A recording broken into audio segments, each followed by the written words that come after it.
cakes are reals, guys. I do my reels. Ito guys, tandaran since 1985. Tandaran. Ito naman, matcha.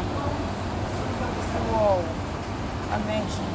Ito ang pinaka-the best sa akin palagay. Sa aking palagay, malasa yan guys. Mayami lang. Yummy, this is delicious. Tandaran.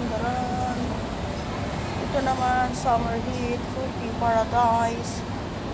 Ito naman, it's either day or night. Galaw ng galaw.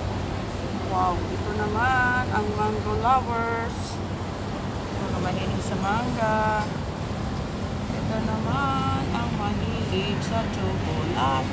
Ito yung, ano nila ngayon guys, most popular cakes for today's episode. Parang bittersweet siya guys.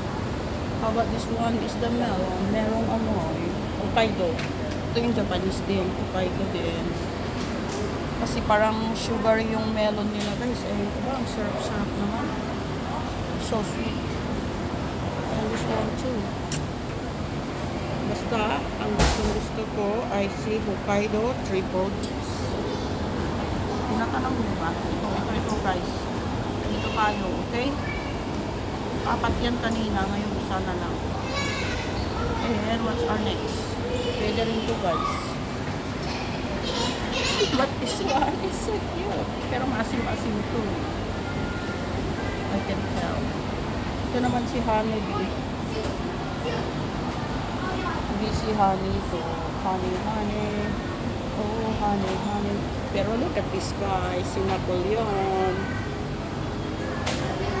Parang ano lang to sa atin guys, yung mango fruit, ano? Tawag nila doon. Yung nalalagyan nyo ng ano. Basta, ito. How do you call that one? Marami sa atin yan. Ang pinapalaman nyo is manga or avocado with graham. I forget already, but I know you remember it. Just let me know. Ito naman individual. Pero ang isa guys, 40. So, ganun kasarap siguro. Masarap. Okay? Alright. Yes, yo. Yes, me. Para makatotohanan, ayan sila guys.